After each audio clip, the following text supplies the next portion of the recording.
Good morning. How's it going? Good. I know. Thank you. I shouldn't have to do it with this group. You guys should all be ready to go. Thank you so much for being here this morning. It's so great to see so many people. Caroline and I were talking last training. I think we had around 30 people, so we have doubled that, and it's exciting, especially as we think about 3 gatherings coming. The fact that there are more people in here is a good sign. So thank you for taking your time out of your weekend to be with us this morning. My name is Molly, and I'm our Table Kids Director, and it's just a joy to serve alongside of each of you. We hope it's a beneficial and encouraging morning for each of you. Our hope is that you come out of this training with a deeper appreciation for your role in serving with Table Kids, helpful and practical skills for your classroom time, and then just closer friendships and relationships with those that you're serving with. Here's a little bit of what you can expect from the morning. We'll begin with sharing about Table Kids' vision and values. Then we'll hear a little bit about our curriculum and what we use. And then Carolyn and myself will follow up about role descriptions and then a review of the handbook. And then we'll end our time breaking out into different classrooms with some table talk times. We always think that that's really important so you can learn from those that are actually in the classrooms serving with the kids. How does that sound? Good? Okay, so we'll start with our mission for Table Kids. We hope during each of our Sunday gatherings, we aim to be another voice in kids' lives that reflects the relational love of God by providing teaching, care, and fun for kids. And then within this 1-hour time frame that we have 3 hopes or 3 desires. We want kids to have a blast. Going to Table Kids should be fun. From the games that we play to the stories that we share, we desire the classrooms to be joy-filled and full of life. And if you have been around Table, I think that is happening. Those classrooms are rowdy and fun and loud, so I think we're achieving that for sure. Second, we want the kids to be safe physically, emotionally, and spiritually. There's a quote in Family Discipleship, the book that we based our Table Families ministry upon, and it says, "The role of the church is to help disciple children by coming around parents and caregivers with love, support, accountability, and prayer. Faithful brothers and sisters provide additional voices of truth for children, not to assume parental influence, but rather to supplement and strengthen it." I love this quote because it beautifully describes what we as teachers and volunteers get to do each Sunday. In a crazy and chaotic world, we get to create safe spaces for kids to hear the gospel. We get to be kind, fun, compassionate, safe adults that can provide that additional voice of truth. We come alongside parents as a source of encouragement and support. And this one, creating this safe space, feels especially significant as we welcome kids in the foster care system, through safe families, and those impacted by disability. The way we interact, the way we show Jesus to others is really important, and it really does matter. If you've been around, you'll know over the last few years, we have welcomed kids and families with disabilities. And although this ministry is still small and in its early stages, we hope to be a welcoming place for families to land. We had an occupational therapist do her capstone project with us a few years ago, creating a welcoming kids ministry for families impacted by disabilities. She trained our volunteers, and the impacts of that are still going today. We're in the process of recruiting more buddies, one-on-one support for kids in the classroom. And as more families join in what God's doing at TCC, I want to be prepared to welcome those kiddos impacted by disabilities. So if this is interesting to you or something you'd like to hear more about, please reach out to me. I would love to share more about the heart for this and then let you know about the role description. And I will just say, we have had families reach out, schedule coffees because they have a kiddo with disability and they've heard that Table is a church that has a disability ministry. So it is making a difference, and so I want to be as prepared as we can to welcome those kids into our spaces. And this is also true, creating safe places for kids that come from hard places, whether that be foster care, safe families, lives of addiction and abuse and trauma. We believe that the church not only can provide community, but it can provide hope for these kids. Our last Table Families seminar was on TBRI, Trust-Based Relational Intervention. It was an excellent training, and we have handouts from the training that is available out on the table out there, and then on your resource, we have the link to that, a QR code to that training, and I would just highly recommend going back and watching that. It is super practical ways in which we can care for kiddos that have been impacted by trauma. I think education is power, knowledge is power, knowing how to support these kids and where they come from is really crucial. So both of these things are available to watch on the resource, the training from our occupational therapist and from TBRI. We hope to continue to have furthering trainings and education around these two specific topics, disability and trauma-informed care, so stay tuned. We really hope to equip you and empower you guys to support these families. Okay, we want the kids to have a blast, create safe spaces, and then most importantly, we want the kids to hear the gospel. I heard one children's pastor say that the kids don't have a baby Holy Spirit. The same Spirit that works and lives in us is the same Spirit with these kiddos. So we should be bold in sharing the gospel to them. Age appropriate, of course, but watered down, no way. Matthew 19:14 says, "But Jesus said, 'Let the little children come to me, and do not hinder them, for to such belongs the kingdom of heaven.'" Jesus himself invites kiddos into his teachings, so we must do the same. Now, these Sunday morning goals are very important to us. We believe in them. We want these things to happen. However, in my time as children's director, my hope is that children's ministry or serving in Table Kids, whatever you want to call it, is way more than just fun on a Sunday morning. It's a sacred and holy experience where we encounter the presence of Christ. Back in January of 2021, we did a series on spiritual disciplines, and one of the disciplines we preached on was the discipline of being with children. If you weren't there for it, I would highly recommend going back and listening to it, or if you just like a refresher, we have the QR code for the link to check it out. But many of Justin's quotes from that sermon came from author David Finch, who wrote a book about the 7 different disciplines that shaped the local church. And one of them was this discipline of being with children. In this book, Fitch says, "The stunning reality is that being with children is an encounter with the living Christ. We set aside our striving and we quiet our need to control. We enter their space and tend to their presence. In their vulnerabilities, my own vulnerabilities are exposed. In doing so, a space is opened up and Jesus becomes present and begins to work." This is the gift of being with children. When we show up on Sunday mornings, we have the opportunity to tend to Christ's presence as we care for and love on and play with kiddos. And my prayer for Table Kids is that this would be true, that both kids and adults alike would walk away from the classrooms having experienced the presence of Christ, and that our lives and our communities and the city would be changed because of it. David Fitch goes on to say that all who can lower themselves to be present with the child will experience Jesus and his kingdom like nowhere else. I believe this, and I believe those classrooms are spaces where the kingdom of God can come close as we learn about Jesus and experience his goodness together.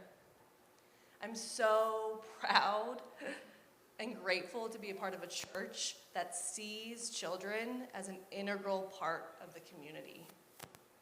And that is why curriculum is so important to us. Keeping Christ at the center of all the teachings is crucial on a Sunday morning in the gathering space, but also in our classrooms. Our kids are learning gospel truths each week, and hopefully they're getting some practical applications on how to apply that to their own lives. Sue Landreth, our curriculum coordinator for Table Kids, wasn't able to be here this morning, and we're bummed that you don't get the opportunity to hear from her, but please know she is so grateful for each of you and the time that you take putting into teaching and sharing this curriculum with the kids. Sue is actually a former teacher herself, and she does an amazing job of setting up the rooms and preparing the curriculum for Sundays. Carolyn and I say often, we are so grateful she's a part of our team, and we couldn't do this without her. So Carolyn will come up to share briefly about our curriculum and what we use, but if you have any questions, please don't hesitate to reach out to Sue. Also, we mainly have her email address up here so that you can send her an email and tell her thank you. Her job is a lot of behind-the-scenes work. You don't necessarily see her all the time. Her and her husband aren't able to come up to church on Sunday mornings, but really, truly, the work that she does is crucial. And so write down her email address, tell her thank you for all the work that she puts into creating the rooms and creating a Sunday morning to go smoothly. So Carolyn will share briefly about some of the curriculum that we use.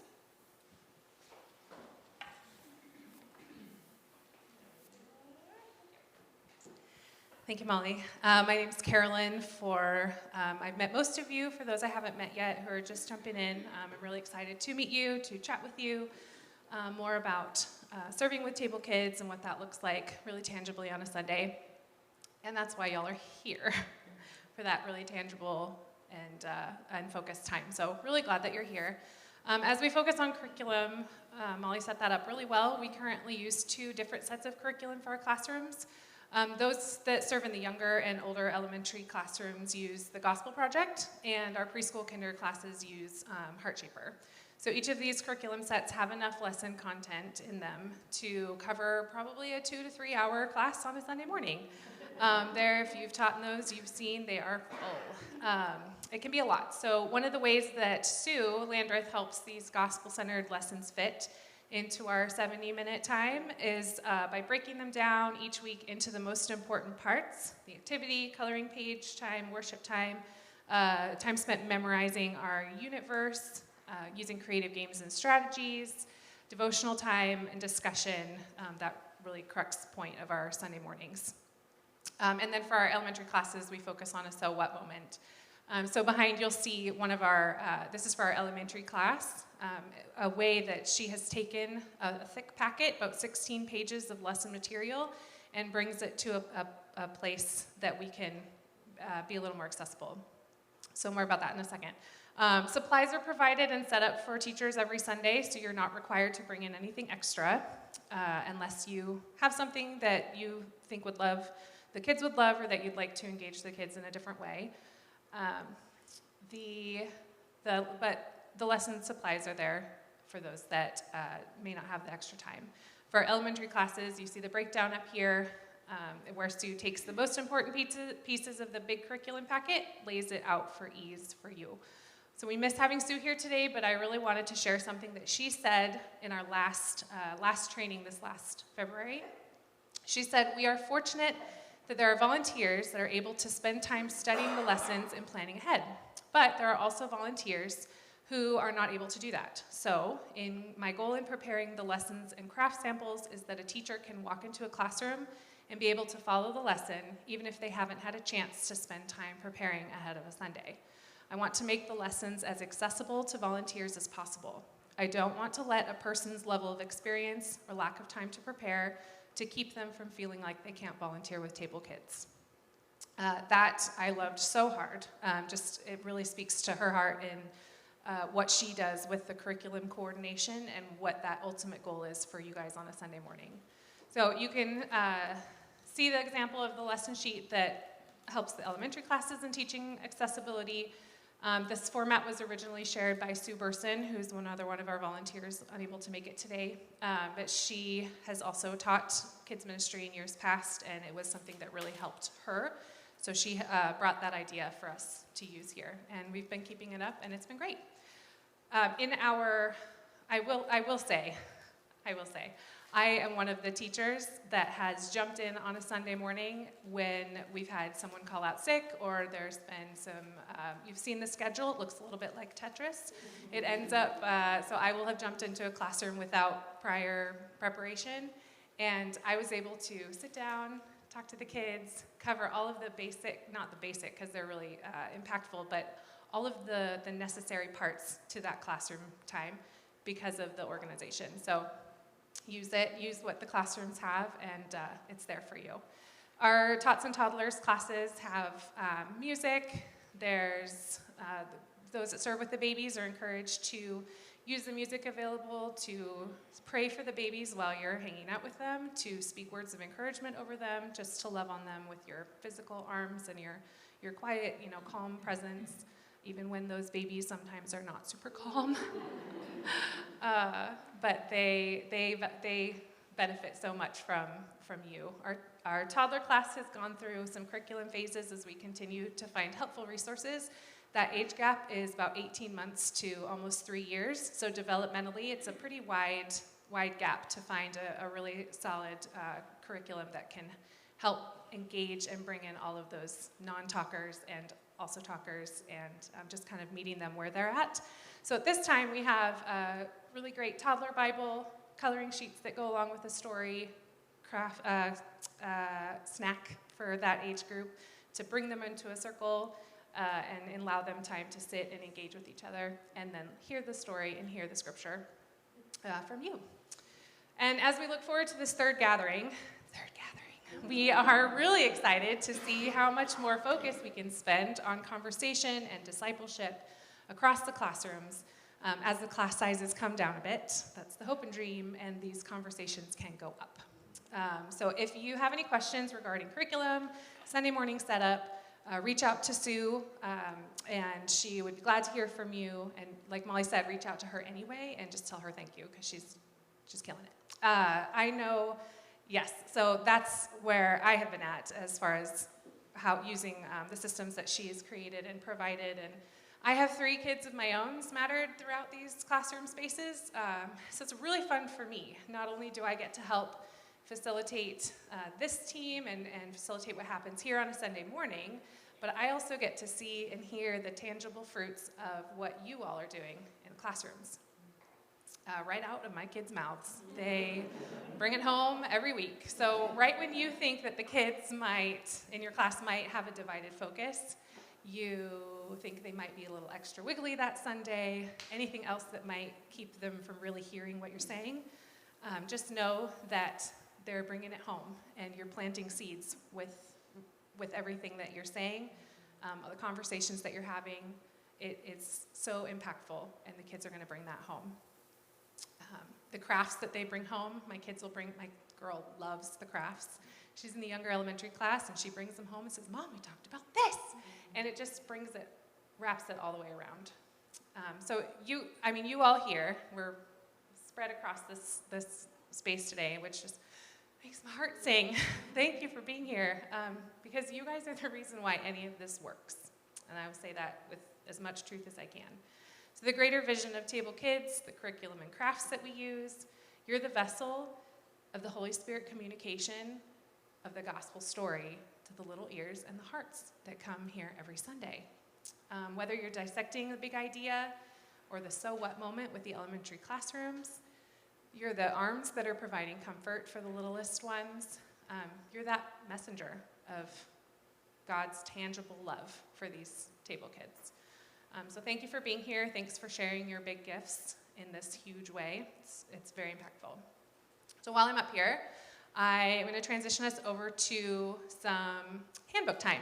Hopefully you all had a chance to check into it before coming here, because we're not going to go through the entire booklet packet, but we're going to just hit some highlights and then have a time after of Q&A. So if you have any questions, feel free to write them down in the notes, and we'll address them towards the end. And we'll just get started. Also, if you need a refill, there's tons of food. Feel free to fill up your plates at any time.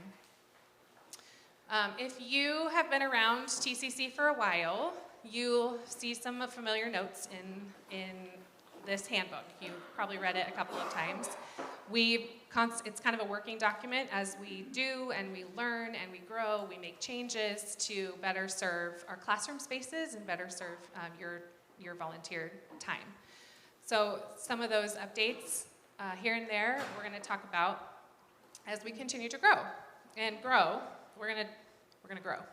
We're growing. We have grown. I'm going to stop right there for a second and acknowledge the beautiful, very humbling growth that Table has experienced over the last several years, and Table Kids specifically is a huge gift. So we're sprinting towards this next transition for TCC and the third gathering, and I personally am just super humbled whenever I think about that gift and what we get to steward as followers of Jesus, but also as lovers of these tiny humans. It's a weight to carry, but we're not alone. We get to do this together. Let's see. All right, let's get started. There we go. So the first stop on the handbook train, I wrote this down and then I laughed at myself. My preschooler is all about trains. Some of you have met my preschooler. All trains, everything's a train. So I'm just going to talk about train. We're on a train. And it's not stopping. We're just going. So the first stop on our train is classroom ratios. If you have served at all in the last 6 months or so, you may see some weird numbers up in here based on what's actually happened inside the classroom, which I want to address. So at all times, we want the kids to be safe. And Molly hit on super well. Our ratios contribute to their physical safety. We ride the balance between safety and loving kindness in making room for new visitors on a Sunday. I do my best, and Molly does our best. We do our best together to monitor class sizes on Sunday, to find additional helpers if possible, make necessary changes for the following weeks. It's all kind of a working system. So that way we can make the space continually safe for our kids, for visiting kids, and for you all on a Sunday morning. So just to run through our classrooms, our TOTS class, 4 kids, 4 babies to 1 adult, unless 1 or 2 of those babies are not having it. Then that ratio changes super quick. But for the actual room size and safety standard, 4 to 1 is where it's at. Sometimes we've had 8 babies and 4 hands to hold them all. I mean, it just kind of depends on who's there and how they're feeling. The toddler class is a little bit more, 7 kids to 1 adult. And so likewise, if we have angst in that classroom, I will do my best to find support or be the support. I will jump in if I can. But there could be technically 14 toddlers to 2 grown-ups. But we always try to have youth helpers in these early childhood classes as well. You've met them around. We've got some here today, which is awesome. And so the youth helpers serve so well to be a third person to love on and take care of the happy ones. We don't ask our youth helpers to console the crying babies. We give them they get the play. Our preschool class is an extra, so we got 8 kids to 1 adult in that classroom. So similarly, this class is about 50-50 when it comes to potty-trained kids. These are 3- and 4-year-olds. So while the kids are in this class, the adults will care for their physical, emotional needs that arise. The youth helpers get to play.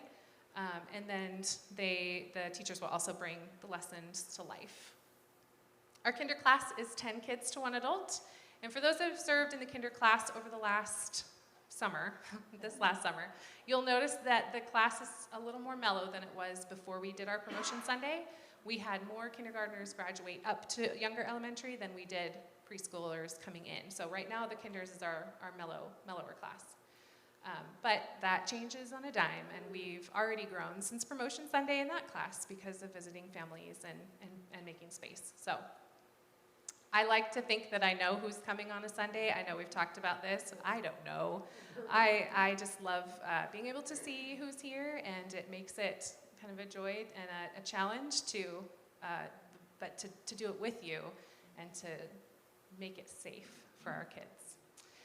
The last classroom spaces are our younger and older elementary, 15 kids to 1 adult.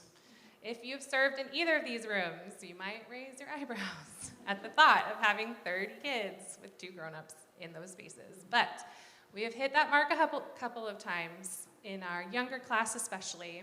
We hit upwards of 25 kids, 26 kids in one gathering over this summer, and it was good. It was big.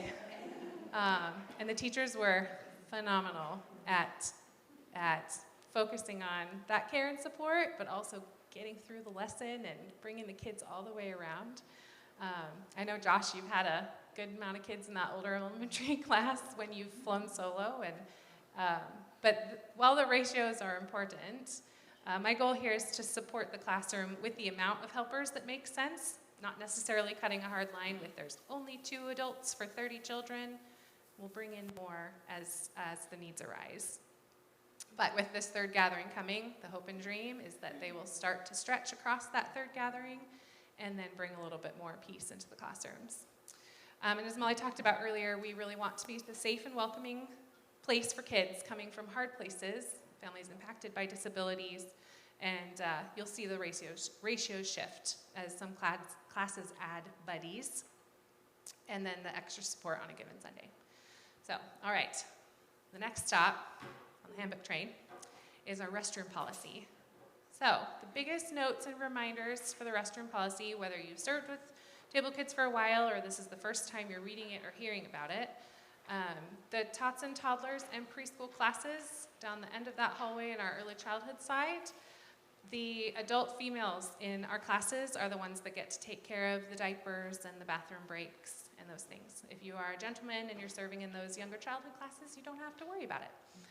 If you are 2 or 3 gentlemen in one class, and for some reason I am not able to have a female volunteer in a class that day, you still don't have to change a diaper or do it. You don't. You will send me a text and I will come help. You will reach out to the service lead and they will come help. There are other options because sometimes it just depends on the Sunday, but we can be flexible along the way. Between the toddler and preschool classrooms, there's a Jack and Jill bathroom. So the goal is to make sure that bathroom is empty because from both sides, the classrooms can access it. So if you have a preschooler that needs to go to the bathroom, knock on that door, make sure it's empty before you send them all in. And hopefully they can hold it if it's not empty. And then you only help if they need help. The goal is for the kids to have the maximum amount of independence in that process. So you only have to help the females, volunteers, if the kids ask. Anything accident, illness-wise, we page parents. You don't have to deal with that. For our kinders class over here, and then our younger and older elementary classes here, they don't have an adjoining bathroom, so we use the hallways, I have words. We use the hallway bathrooms here that the grown-ups also use during the gathering. This can be a little challenging because we want to maintain that safety standard for our kids and for our volunteers. So what we ask of you as teachers and helpers in the kinders, younger and older classes, that you crack the door open when you take kids. One teacher or helper will take kids for a bathroom break and the other will stay behind with the class. And you will open the door a bit, you'll crack it open, and you'll yell into that bathroom and say, hey, we've got elementary kids coming in, or is anyone in here? Or just make it loud, make it proud, make it known that there's kids coming into the bathrooms, not the classrooms, kids coming into the bathrooms that are going to use it in case there's grown-ups in there as well. We want them to know, and we want the kids to know that they're in a safe place. You do not go into the bathroom with the kids. You will stand either in the hallway if you can hear, or you can crack the door open with your foot. If you have a group of girls coming in, you just open that door, crack it with your foot so you can hear if they need help, but you don't go all the way in with the kids. And again, in the event of an accident or illness in that space, we yell for the service lead or Molly or I, and we page mom and dad, and they can come help. And I did say younger and older, but actually for our older elementary class, it's a little bit different. They still do use this bathroom space here, but we encourage them to yell themselves because our older elementary that sounds wrong. Our older elementary class is a self-releasing class, and so there's a little more independence in those age groups. So they can, at the permission of the teacher, always at the permission of the teacher, the students can take themselves to the bathroom. And so teachers let the kids know that they need to ask permission for one, let them know that they can do that in a safe way, and to yell out if they need any help. And then there's service leads, grown-ups around to hear. So they have that independence and confidence, and same thing with the checkout. The older kids get to self-release from class. It's just a little bit different for that one. And then if they need help, we call mom and dad for accident or illness. And then while the service leads, we'll talk about that more in just a minute, but the service leads do check in with all the classrooms. If you've served already, you've seen them come around. They are recommended to haunt the hallway on that side a little bit more, where the tots and toddlers classes are, and this bathroom hallway here, just to be present, to be hearing and listening and around, because they can hear for the babies that might need paging, parents that need paging for the babies, or for bathroom help. So in the same way that we look at our 2 volunteer rule that you will have read about in the handbook, how it helps protect our children from any possibility of abuse, from protecting our volunteers from any possibility of false accusation. We always want to be above reproach in whatever we do and in every way that we interact with the kids and with each other. So bathroom breaks are a big part of that. Okay, the next stop, we're going through this. So again, if you have any questions or things, just write them down because we'll get there. So the next stop on this sweet little train is the check-in, check-out procedures. And if you've already served with table kids, you will have experienced this. If you are a parent of a kiddo, you'll have seen it from the other side of the door. And if you haven't served with table kids or you don't have kids in the ministry, we're here to talk about that now. So checking into a class, relatively easy. Kids are delivered unto the classroom with their guardian, parent, sometimes an older sibling. Once they're in class, the kids can only be released by one of the adult volunteers in the class, not by the youth helpers. So we talk about our check-out procedure, which is a little more, this is where the focus is. We check out by checking the parent-guardian tags at the door. So you'll hopefully have experienced this process as a parent. Yes. As a parent, but if you don't regularly check in kids at the desk, each child will have a tag on their front or their back somewhere. It's going to look a little bit like this. Maybe not with Kevin McAllister, but this is our awesome Planning Center program that did this for us, and it just cracks me up every time.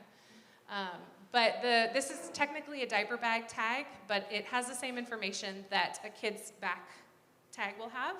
Has a 4-digit code on it. It has any kind of medical or allergy-related information that the parent has disclosed to us, and a parent phone number contact if they have given it to us. So the tots and toddlers classes, those that serve in there, you'll see that kids will have a tag, and there's an extra tag for a diaper bag. If you don't see a baby coming in with a diaper bag tag and they have a diaper bag, feel free to flag mom and dad down and say, can you please tag this bag? Because when there's 9 babies in the classroom, there's 9 diaper bags, and we want to just make sure we keep them all associated to the correct child and not pull snacks out of the wrong bag for the wrong kid. And then the third tag is the parent tag, which I couldn't get up here, but it has that 4-digit code in the top corner, but it's the majority of the tag. So it's a nice big code, and it matches what's on the kid's back for that gathering. It auto-populates, repopulates the next Sunday, so it never is the same number every Sunday. And there's an added level of safety and security for our kids. So when a parent or guardian arrives, please take the extra few seconds that it takes to check those tags every time. Make sure that that code in the corner, the code on the diaper bag matches that 4-digit code on the parent's tag. It's super important. Please follow this procedure whether you know the parents personally or not. This one's important. So especially as we have many families in our community, we have families with separated parents, with custody agreements. There's we don't know where our families are coming from. You may know them personally, which is awesome. That's part of our hope and dream as parents get to know the families, build relationships. But taking that time, whether you know them or not, to check the tag is super important. It's really tempting to speed up the process in the hallway. I know for those that may have served in the preschool room, we can bottleneck super fast up in here when there's 15 preschoolers and some kindergartners trying to get out and kids sprinting towards the donuts. Like it can get kind of hairy over there. So, but for the most important part is making sure we get the right kids to the right grown-ups. For a minute, consider yourself in the shoes of a visiting family. You haven't been here, this is your first time at this church community. The kids are running for donuts, the hallways are a little bit full. There's a lot going on, but you dropped your kid off for preschool. It's so exciting. Kids had a great time. You're ready to go back and pick them up. You're waiting in line in the hallway because there's a handful of teachers. And you see the parent in front of you it's their turn, so they're there to pick up their kids.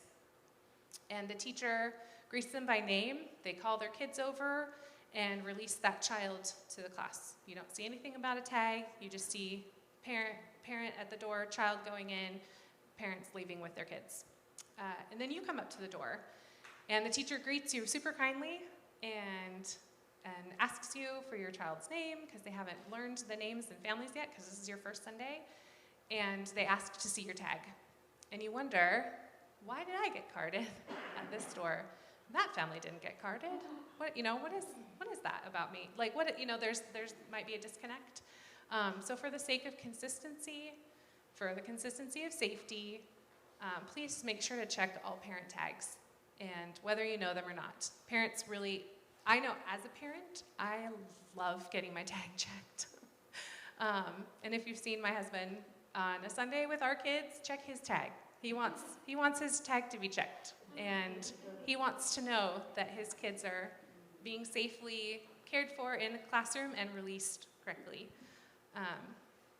So if a parent, the last part of this is if a parent does not have a tag, parent might not have a sticker. So if that happens, it doesn't happen very frequently, but if it does, if it fell off in a gathering space somewhere, flag down the service lead nearby, or Molly or I have the helper go find one of us, and we will take we'll take the parent over to the check-in center, to planning center, to make sure that we've got the right information and just verify that with them. It's an extra step, or if it's someone we know personally that we can vouch for, but we just want to make sure that all those steps are being taken for that extra safety standard. Check in and check out.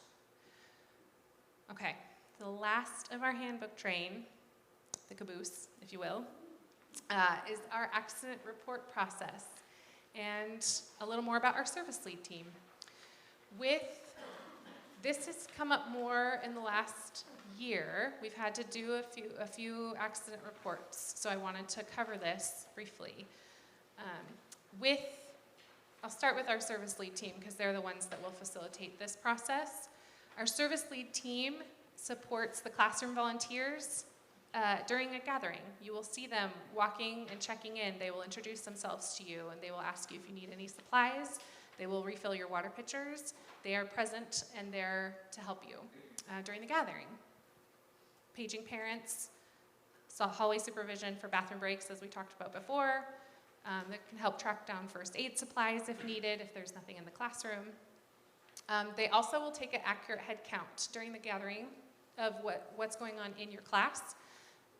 2 reasons. We want to just make sure we've got super accurate numbers for tracking purposes, and we also want to make sure our planning center system is updated and current. And because it's technology, and technology is only as good as when it works. So we want to make sure we can keep it accurate. So when they will do a head count, and they'll have a little clipboard, and they will also deliver a printed paper to your classroom during that gathering. Usually happens about 20 minutes in, 15 to 20 minutes. They're going to put a piece of paper in that wall hanging file folder by the door. You may have seen them do this if you've served already, and if you haven't, you will see it happen. When you receive that roster, it is a printed roster of our Planning Center check-in, and it serves two purposes. It serves for an emergency evacuation list if we were to ever have to remove children from the building for any reason. That way we have names written down in one place. And it also serves to help us keep our system accurate, especially for the younger classes where they'll move up based on age or mobility or developmental leaps versus moving up grade to grade to grade once a year. So Planning Center doesn't automatically do that for us when a baby starts walking and becomes a toddler. So it really helps us be able to keep our system accurate, tidy, clean, accessible, and accurate, I said that twice, for the next time that we print these out. So when you get that paper, take a look over it, cross off any names of kids that are not in your class, and then add names of kids that are. You'll add names because of visiting families that might not have used the check-in computer. They might have filled out a handwritten check-in tag. So you'll add their names on. You'll remove names because a parent checked in their kids and the kiddo decided, I don't think I'm ready today, I'm gonna go into the gathering. So they won't actually drop their kid off. It helps us just know who's in our space, who's in our rooms. And the second part, our service leads also have access to our accident reports, and they will be the ones to help get you these. So in the event of some sort of accident or incident within a classroom space, if it's beyond like a small scrape, my kids also. I am a klutz. There's kids that will scrape their legs and knees and they'll run into a cabinet, and that, these are pretty normal things.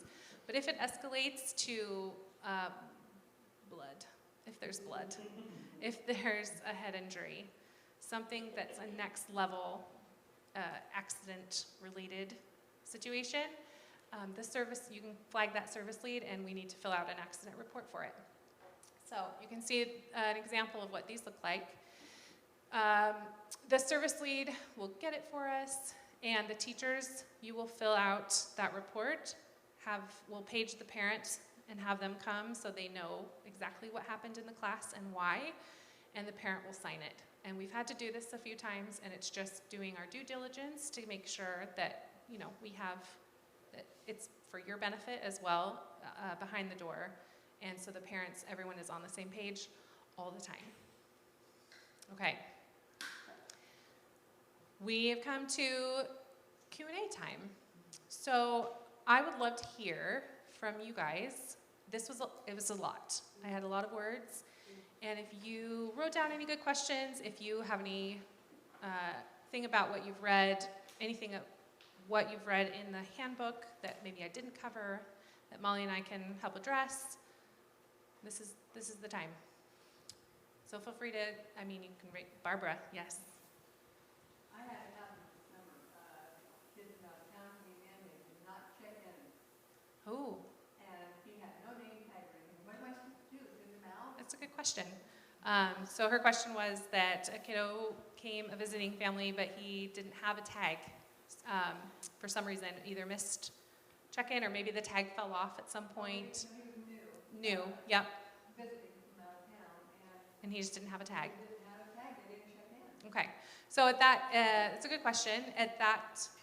In that case, if a kiddo comes in without a tag, then you will flag down Molly or I or the service lead, and we can find out who the kiddo is. We can make sure they get a tag, make sure they get checked in, make sure the parent has a tag.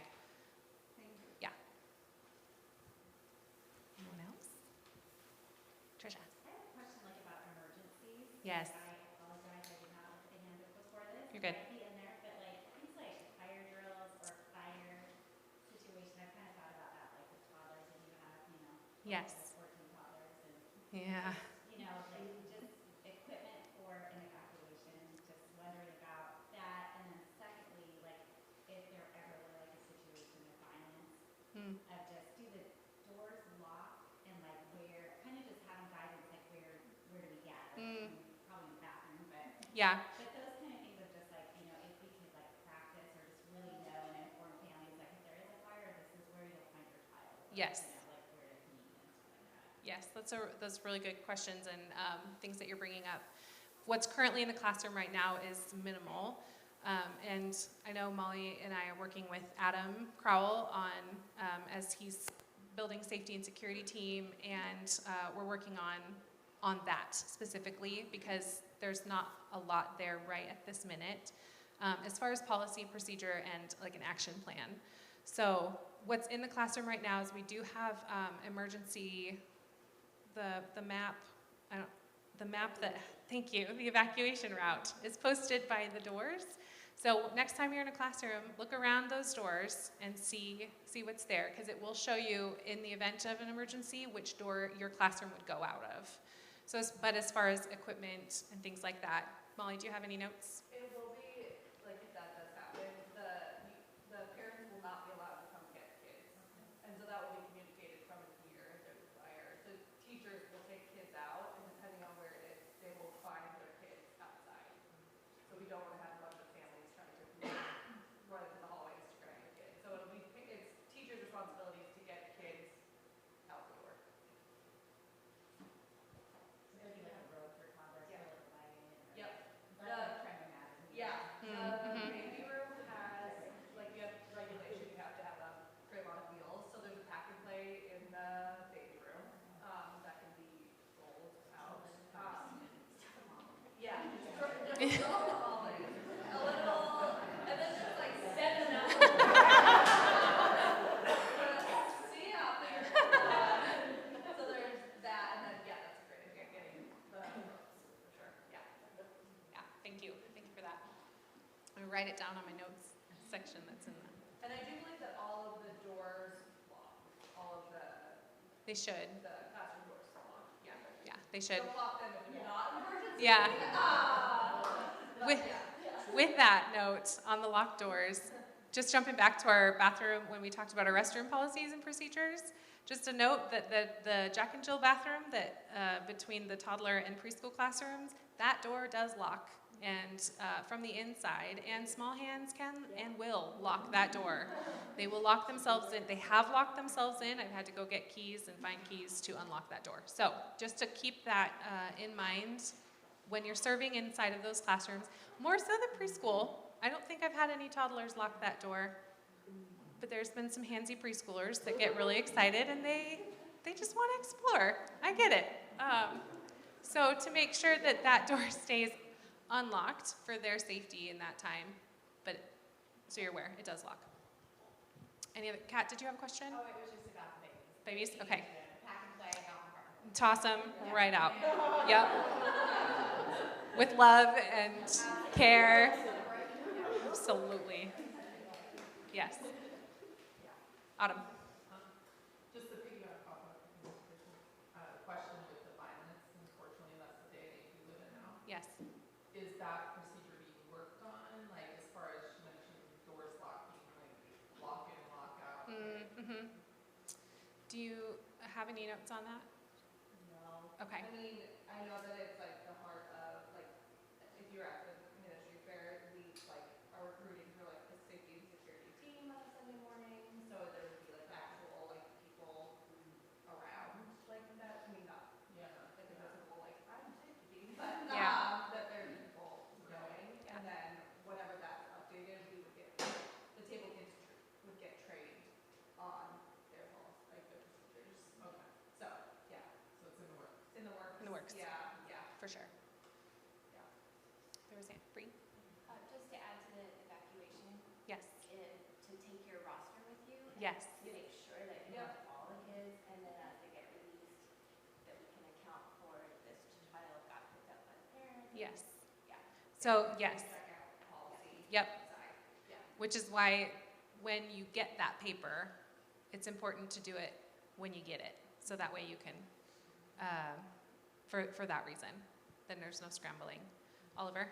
If there's a threat inside the building, how would we tell if it's gone? How would we tell if the threat is running out without knowing going in the house? Yeah, that's a good question. There would be, I think, with the safety and security team in place, as that grows and develops and is in the works, there would include some of that they'll have policy and procedure as far as going around to the classrooms for like an all clear situation. Yeah, it's a good question. Yes, Sophia. Say if the building somehow catches on fire and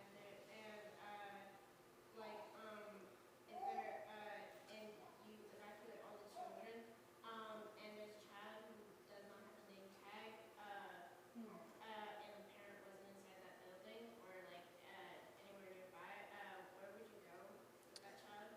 That's a good question.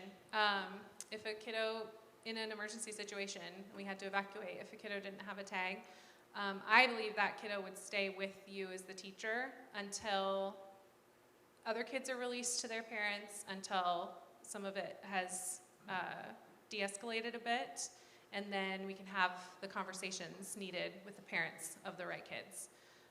So that way we still can make sure we get the right kid to the right family, but not in a panic situation. So that kiddo would stay with the teacher. That's a good question. Brett, I know you had a question. So in a situation where we just needed a service to you or whatever, Yeah.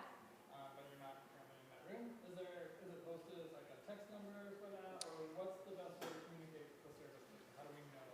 Good question.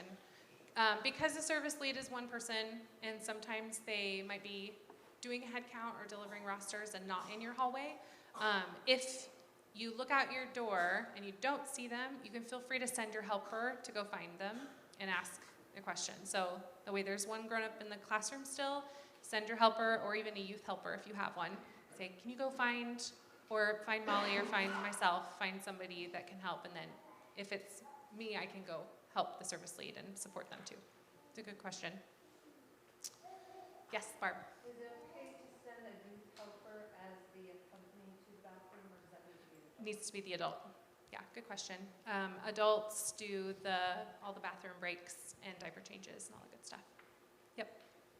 And I say adult, I mean 18 and older, because there are some super competent 18-year-olds that are able to do that. Autumn. How would it be posted who the service lead is during that service? You know, who Yeah. you're looking for? It's not posted in the classroom, but the service lead will come around towards the beginning of the gathering. So they'll check in with you and just say, hey, introduce themselves if you haven't met yet, so you know you've got that face to the name. Yeah. I like the idea, though, of maybe putting a little Velcro with who the service lead is. Oliver. I don't know if there's anything that could cause it, but if there was a gas leak in the building, what would you do? That's a good question. I don't know. I hope someone would tell us. I hope, yeah. I hope someone would tell us if there's a gas leak. Yes. I'm going to write that one down, actually, for Adam, and to put in our safety security, the next one, because that's a really good question, Oliver.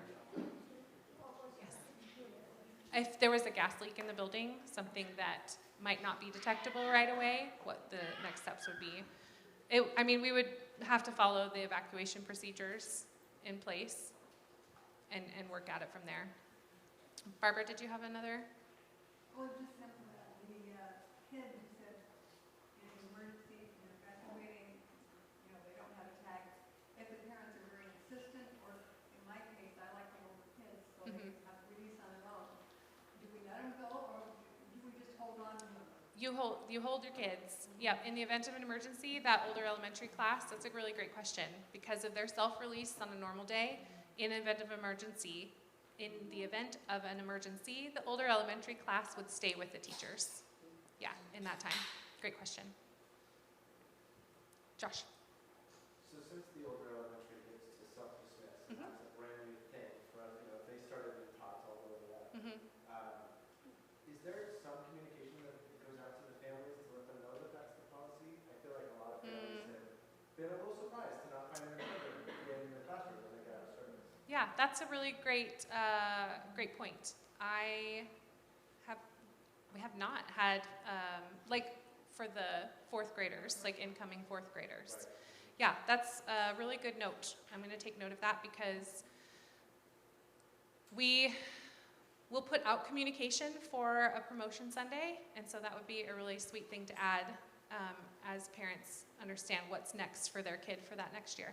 So thanks for bringing that up. I appreciate that. Also for the 4th through 6th grade class, it's like, it's self-release for the ending time, Yes. but not during the class. I think some kids get a little squirrely and are just like roaming the halls, and you're still the teacher, you're still in charge of the classroom. Yep. You can say no, you can't go get a donut, you can say no, you don't need the 7th glass of water. Yeah.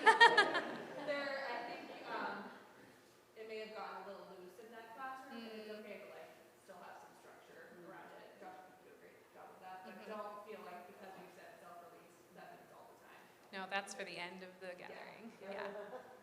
Yeah, that's good. I wonder too, just keeping in mind like the disability ministry too, there may be some 4th to 6th graders, you know, whose parents that may not be the best decision for that child. Yep. So, Yep. You know, maybe the parent signs off saying, yes, my child can self-release, Yep. they know their child's like, Yeah, Yep, totally. I like that. Oliver, another question? I know it probably would be like a threat, but if there was like a power outage, I appreciate you knocking all these out. This is good. This is good, Oliver.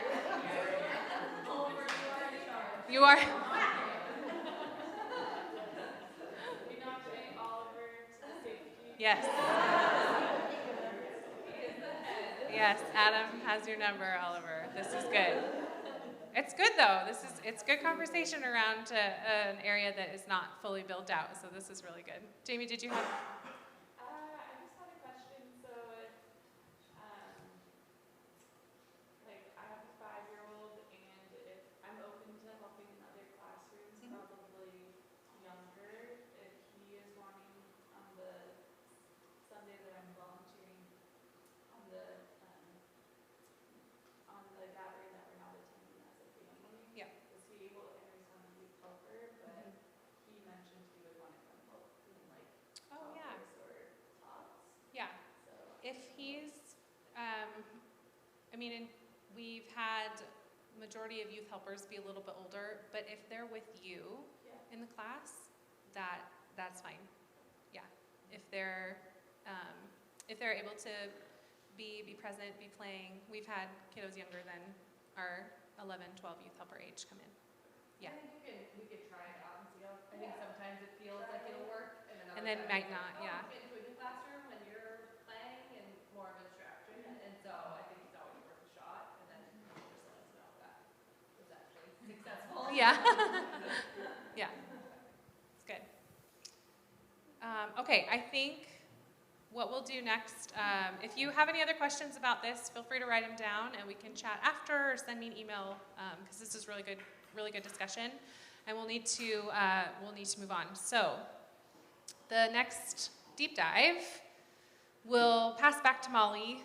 We're going to talk about role descriptions, which is, we've always had role descriptions around and we have bolstered them and boosted them and are bringing them some new life. So Molly is next. Do we want to take a 5-minute break? Would that be helpful? Okay, let's take a 5-minute break. Come back. Grab more food and coffee, please.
Okay, we're gonna come back and keep going, so we have plenty of time for table talk in the classrooms. Okay, so when you came in to the building, you should have grabbed a role description. So if you have that, would you bring that out? On the table too, there's role descriptions of all of the current roles, so feel free to grab that too. We have always had these roles, teachers, helpers, service leads, youth helpers, buddy. This buddy is a newer one, but we have a desire to make it more clear what your role is and what these expectations are. When I first started serving in Table Kids, like long before I was even on staff, I think that there was 15, maybe 15 kids total in Table. And so the fact that we're like around 107-ish on a given Wednesday is like still so wild to me. And I think it's like, even when I say it out loud, like we have a big children's ministry, you guys. Like we have a good sized children's ministry, and with that comes big responsibilities to care well for our kids, but also to care well for you all, our volunteers. And so there's that saying that clarity is kindness, and we believe that these role descriptions will bring you clarity and hopefully kindness in your time serving in Table Kids. So first off, on the top of your role description, you'll see these personal expectations. These expectations are same across all the ministries here at TCC. So whether you serve in hospitality or worship or kids, those are what we hope and desire to see. And those expectations are not just true of you as Table Kids volunteers, but also as staff members of TCC. We are being held to those same personal expectations. I'm not going to go over the specific, role-specific expectations, but if you have any questions about those, please feel free to ask. But before we move on, I want to share with you what you can expect from us as your Table Kids staff team. We do not do any of this in isolation, and we want you to know that we value each of you. So here is what you can expect from us, your Table Kids staff team. First, we see you first as a disciple of Jesus. We have a staff value here at TCC called Remember Your Order.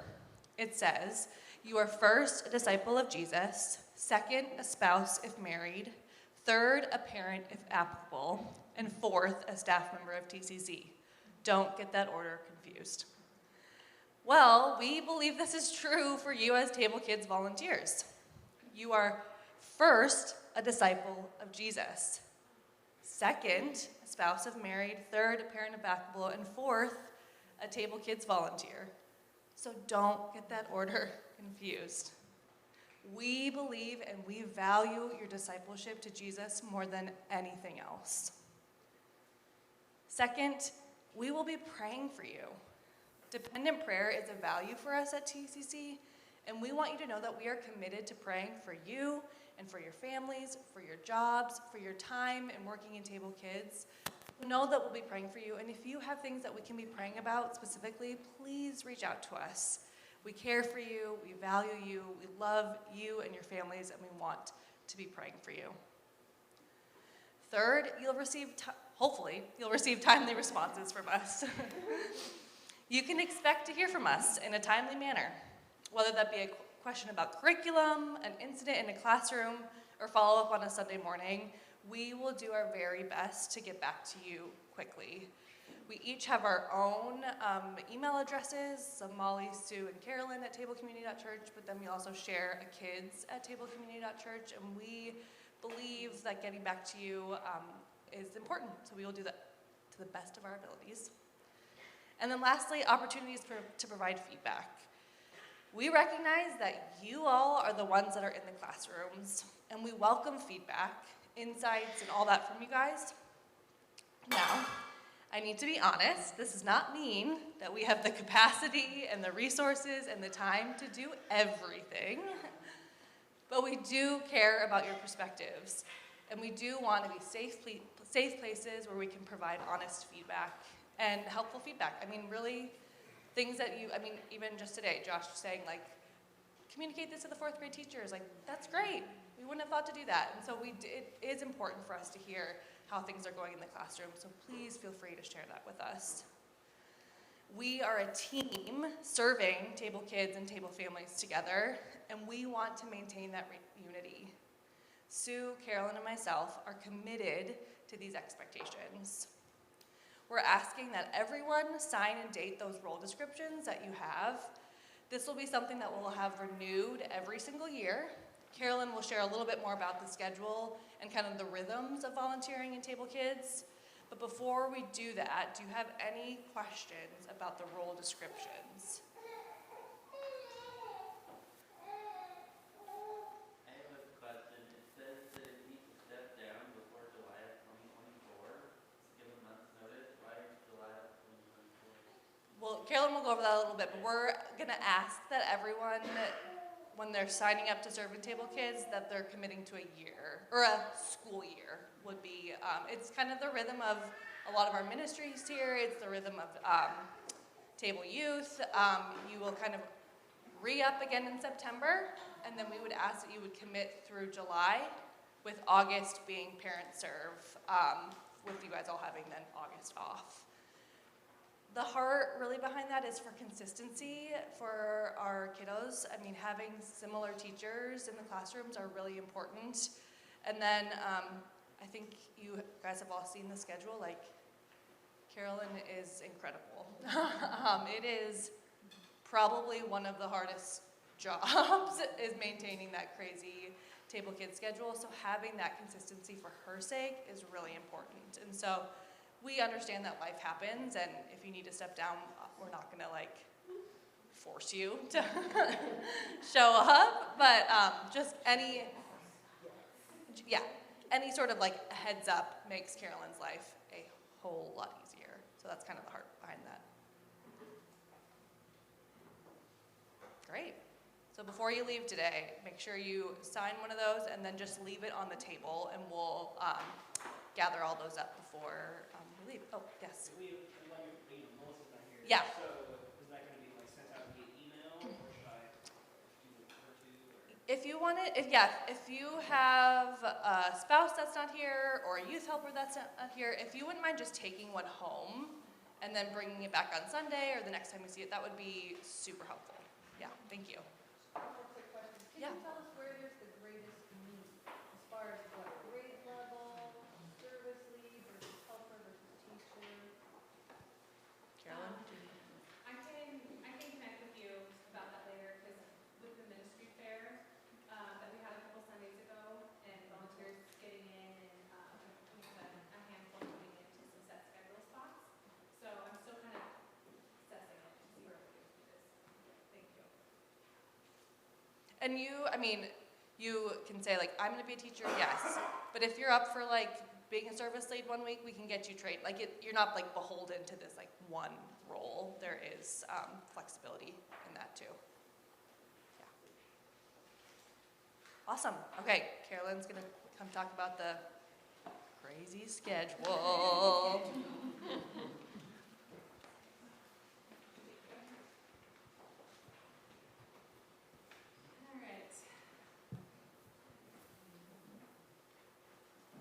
Okay.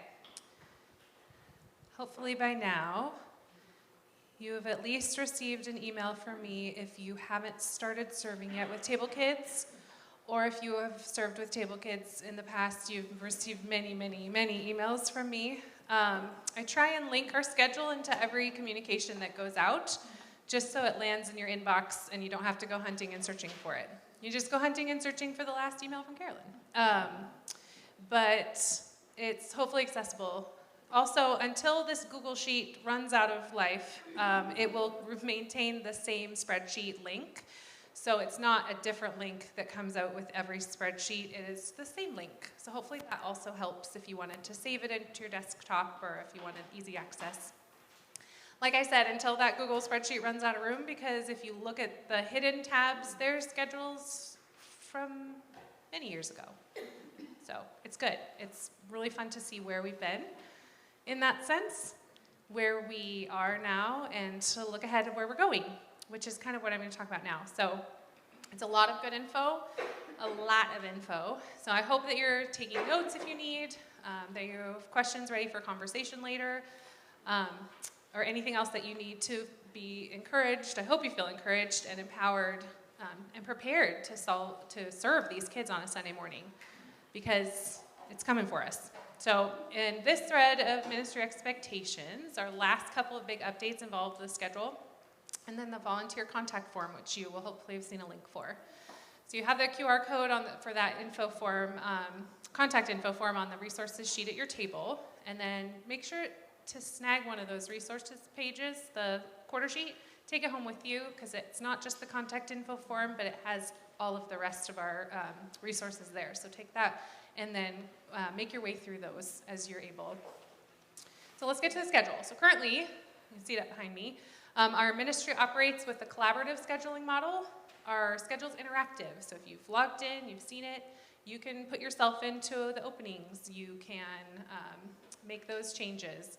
You sign up to serve on the weekends that work for your schedule. I work hard to contact volunteers that haven't yet signed up for their monthly commitment to find a good spot for them.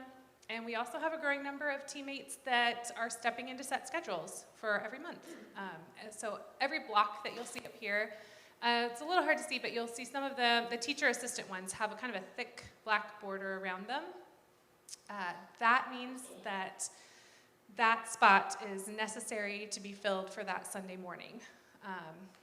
Let me make sure I get the right spots here.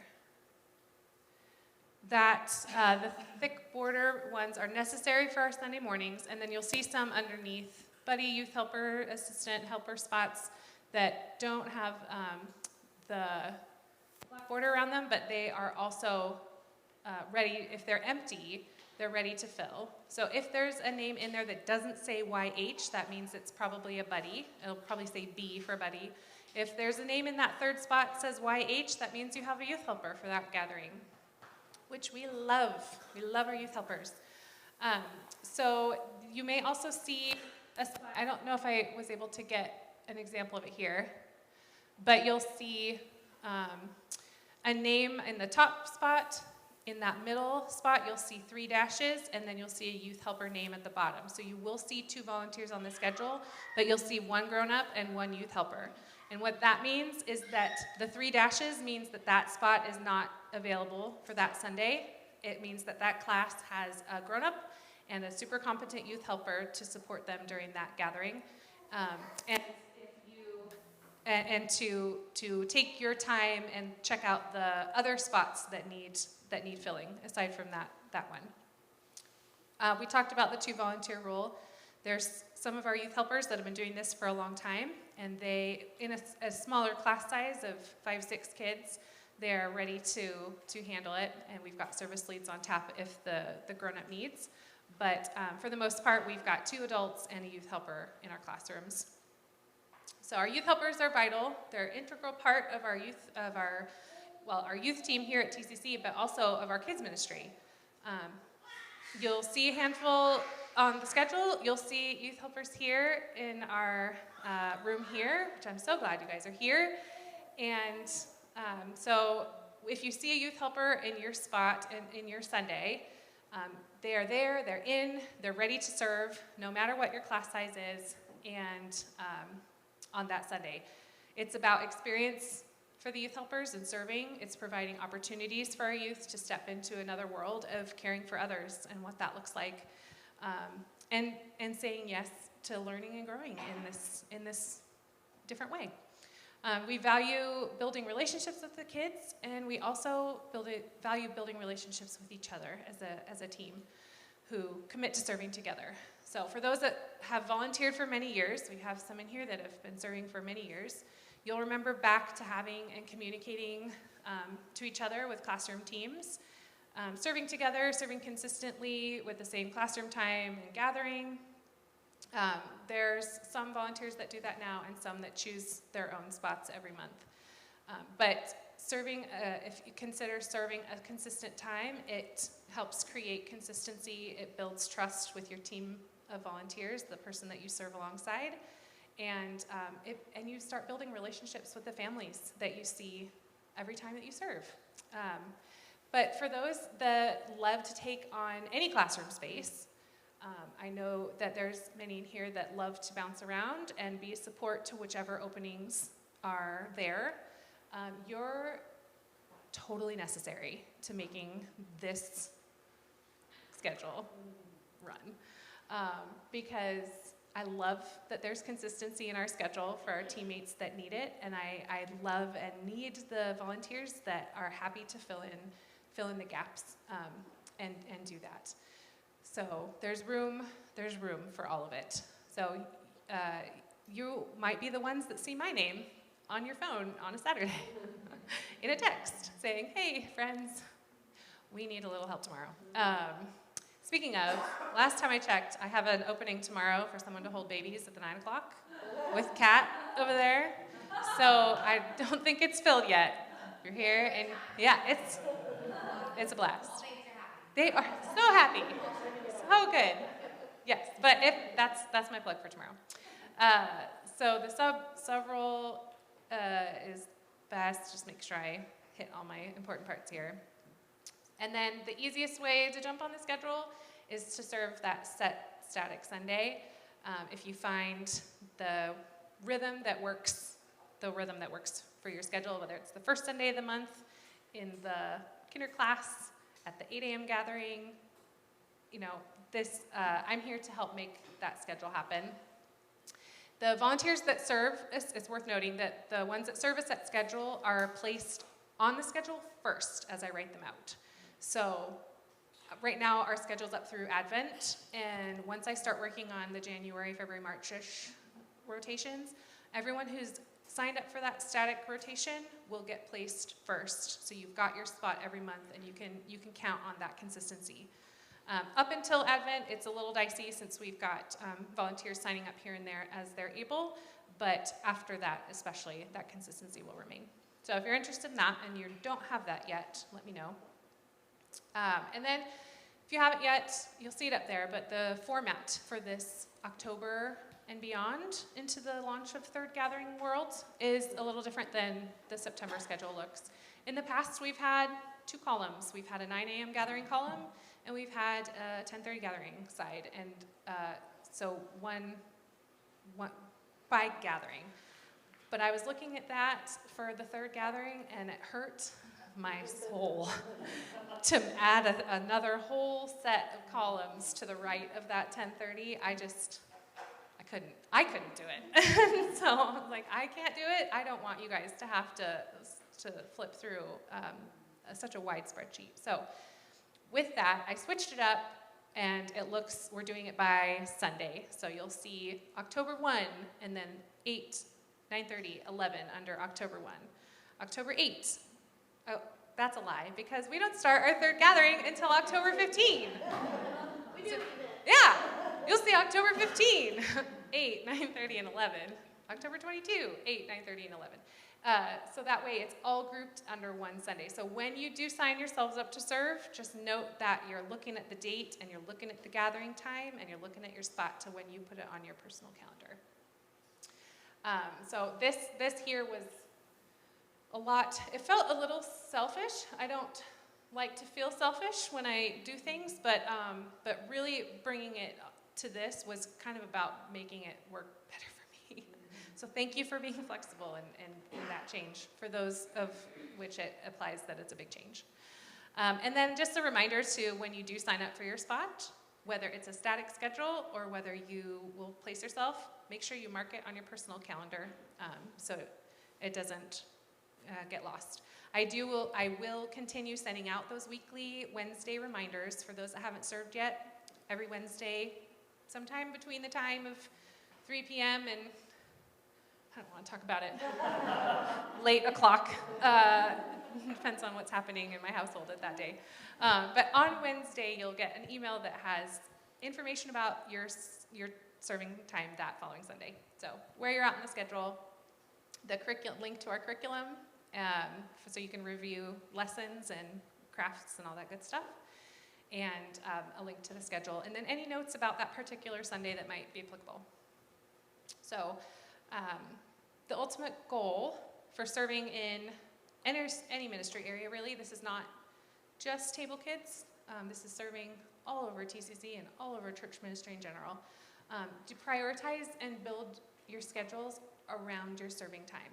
I know I talk a bit about plugging yourself into what works for you, but also just a big reminder that we're here to serve each other, we're here to serve Jesus, and that should be a priority. So instead of, it's part of cultivating our relationship with Christ in that way, that we are here, we're serving him, and we want to make that a priority. So as you look at the schedule, consider, instead of focusing on maybe fitting what will work for you that Sunday or that particular month, which we have to go with work schedules and all of those good things, just where your heart is at. Come at the schedule with an open heart for where maybe the Lord wants you to be that month. And we're all coming from very different life, work, health history, circumstances, which is why I'm here in this role to partner with you along the way. You're not doing it alone. I'm not doing it alone. We are not alone. So we can focus on Jesus' mission of spreading the gospel, that third value to those kids, and discipling the next generation of humans. It's weird to talk about it on a schedule, but it tracks. So this was also a lot of words. We're almost there. Any questions about this new format? Zach?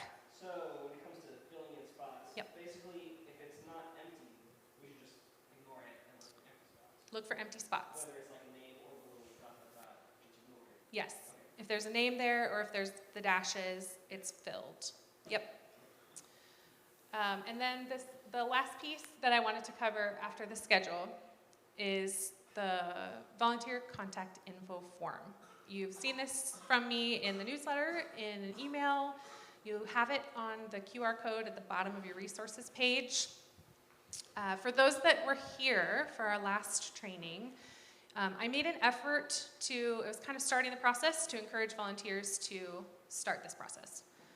Join a collaborative info form to begin moving towards finding yourself subs on a Sunday and taking ownership of some of that communication process in the week if you're unable to serve on your scheduled week. So not many people signed up at that point. In a ministry of 90 plus volunteers at that time, I had like maybe 15.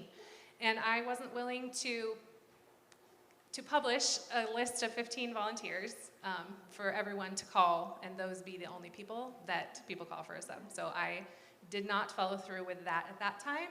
But for the sake of the ministry rhythms and updates that we have been through this year, the contact info form is back, and it is part of the process now and will be required.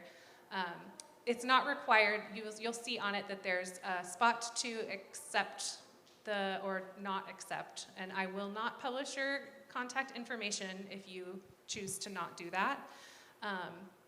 But for those that do, which I think I maybe had just a couple say, please don't do that.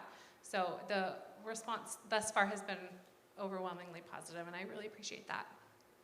So more info will come about that later as everyone gets it in. The contact info form serves two purposes at this point. Yes, for really getting into the rhythm of owning your Sunday. If you can't make it because of illness or schedule update, to find someone to cover or trade. So getting into that process, but also to, because we have this third gathering updated. Many of our current volunteers, I have your preferences from the form you filled out a couple years ago when we were coming back from COVID and all that good stuff.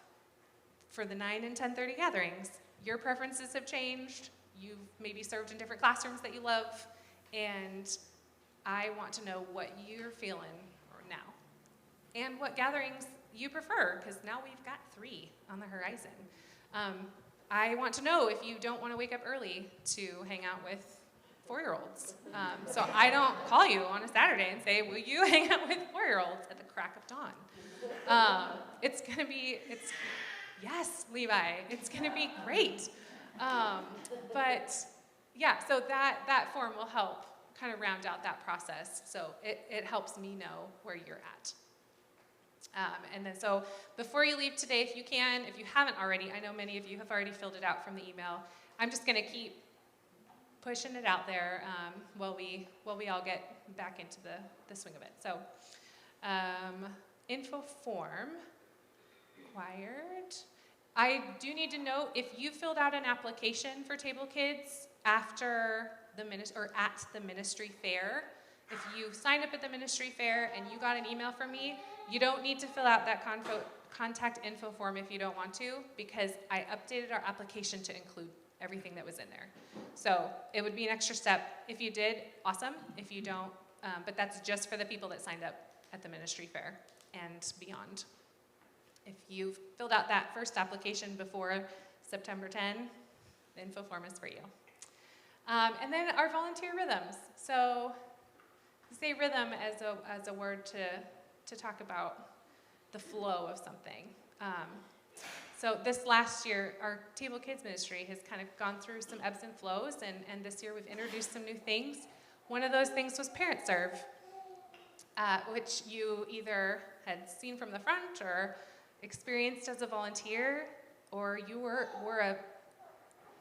volunteered for it and now you're serving, or you were a volunteer and you got to take that month off as rest.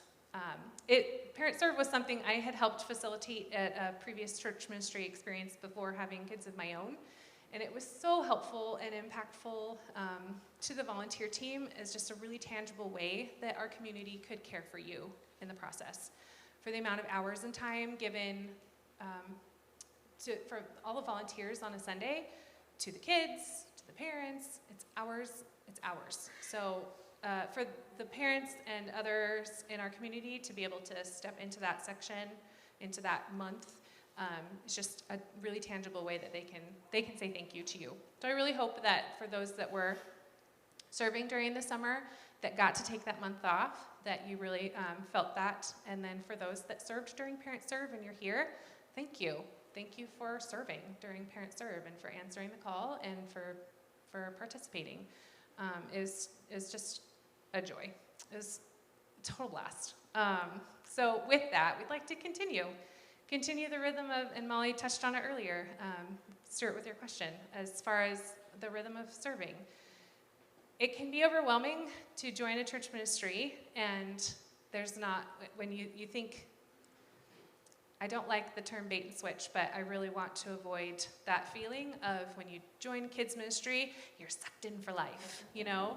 Like, I want you to know, as volunteers, that you matter to this ministry, and you're highly valuable, and your time is valuable to the community and to the parents and the families. So what Molly, you said clarity is kindness, and I feel the same way about boundaries. So providing a little bit of boundaries around our time as volunteers can help just put you in a place where you know what to expect as far as your time serving with Table Kids. So with that, volunteer commitment, September through July-ish. We know summer's, summer. But having that schedule rotation September through July with August off for Parent Serve. And then in June, July, I'll start communicating about what that's going to look like for Parent Serve time and what you can expect for the fall. And for you to start thinking about and praying about another year with Table Kids. Or that is your moment to say, you know what, I think I'm excited to serve with hospitality. Or I got involved with worship team this year and I'd love to go hang out there a little bit more. Giving yourself that, giving yourself that grace, that freedom, to serve in multiple areas, because we also love that and need that. So September through July commitment with a process to re-up for the following year. And then I noted that volunteers that sign up after probably April, because we have people coming in throughout the year. People want to serve. It's not that they have to wait until September in order to jump onto the Table Kids team. They can join anytime. But volunteers that might jump in the spring, like in April will be, they will serve through Parent Serve because of having such a short time on the schedule. So you would see people come in. And then they would begin their serving time July through September. Let's see. Parent Serve, April, re-upping commitment. And like Molly had mentioned, it is subject to life changes. You're not beholden. Yes, you're signing a role description, but I'm not making you do it in blood. It's just a pen, or maybe a pencil, and that can erase. The role description is here for you, so you know exactly what is expected of you, what you can expect of us, and that you know those boundaries around serving with Table Kids. And things pop up, life happens, moving, babies, work, work schedules change. I'm here to partner with you and be flexible with you. And that's why we had asked to add the 1 month notice to our Table Kids, to the Table Kids rotation.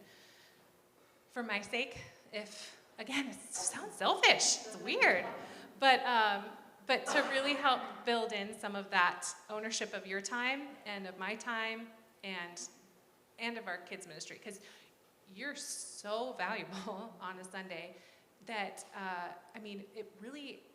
we notice if you're gone. And I'm not saying to come and serve when you're sick or deathly ill, because we're not doing that. But when you're not here, or if, it really matters. Like, we feel it. The kids know.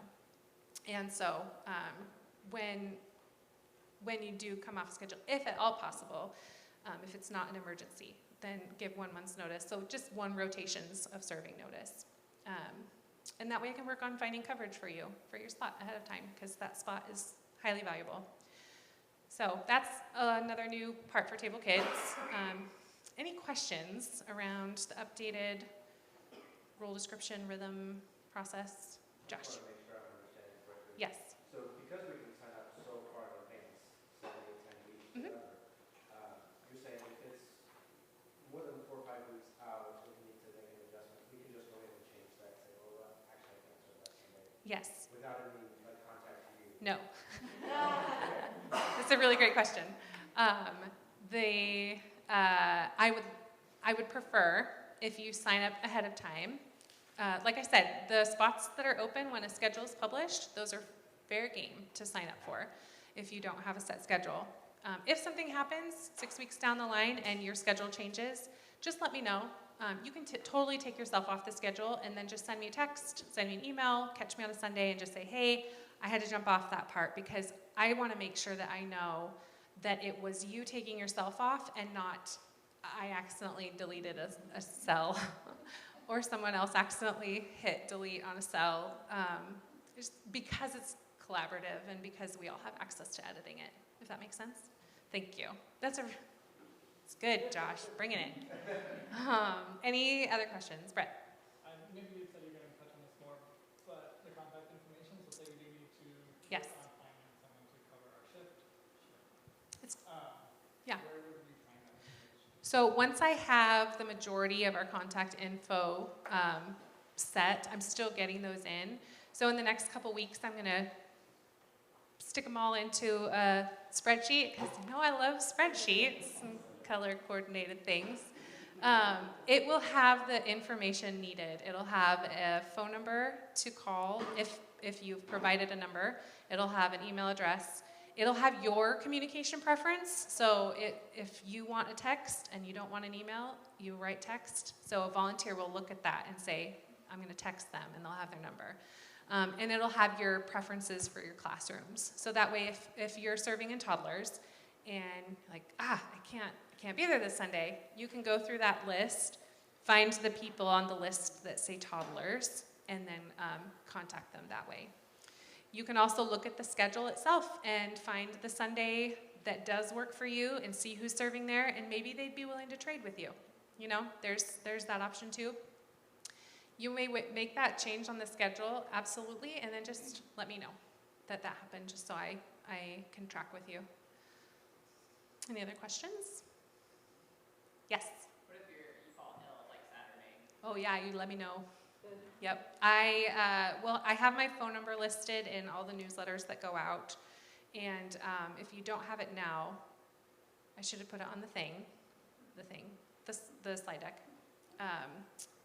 But if you don't have my number, let me know or send me an email, and you can save it. If you have a pen, I'm going to say it now. You can feel free to write it down. If you don't have it, it's 503-806-9610.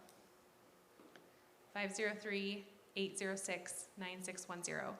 On a Saturday night, because that totally happens, illness comes in, and let me know. We're in the place now where fall is here, it's coming, and sickness is here. What happened? Jordan's good, so good. Thanks, Jordan. That's the one.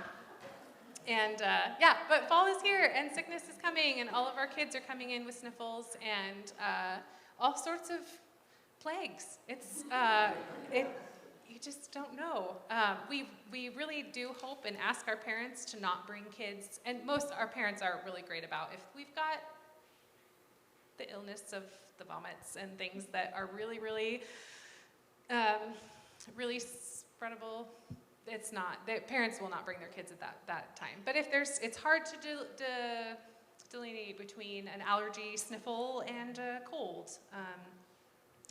Or teething toddler and a cold. Like, that's real. It is real for the teething toddlers, not. So with that, as a volunteer, if you are sick, please let me know, and I'm happy to help. If you're feeling good, like if it feels like an allergy attack or something where you're sniffly, but you're not contagious, you're not like COVID positive, or you don't have any kind of, like if you're perky and just kind of feel off, it's all right to still serve. You're welcome to wear a mask if you'd like, if you're comfortable, but it's all right to still serve. The majority of our kids, they're already in class with other kids that are full of snot. A lot of them are in school with kids getting sneezed on, and it's like their level of exposure is there already. If you feel so trashed that you can't move, please call me. Don't come. You matter more than your physical health matters the most. So it's only continue serving if you're feeling it, but for the sickness, yeah, text me ahead of time. And then with the contact info form, from up until I put it out there, it won't. I will help make those changes, but once the contact info form information is in your hands, then on a Saturday, you can call for a sub and start there. Awesome. I want to put a pick in for you. She called me Saturday. I said, great, love to. I got sick. Sunday morning, I couldn't do it. I didn't have her phone number, write it down. I didn't have her email, I erased it. Okay. I called someone else, they filled in for me. But she's going, that's okay. Hey. Yes, yes. You matter more than your physical health matters the most, and we will find someone to fill your spot, because that spot matters, but your physical health is important. So, all right, oh, yes, Kat. For contact with the youth helpers, do you want, like, to go through, because Oliver's got his own phone, but I was gonna have him sign up with his Yeah. preferences. So you could contact him directly, or would you rather go through? Parents would be Okay, preferred, okay, yeah, in that situation. okay. If the youth helpers fill out the form, if you want to have them listed, that's awesome, because would love to have youth helpers switch themselves out if they're not able to make it. But yeah, have it do it through the parent, would be best. Awesome. Anything else? These are great questions. Okay, so the last portion of our table time is going to be out in some classrooms. In a moment, Molly's going to come up and pray for us, and we'll dismiss ourselves to different areas.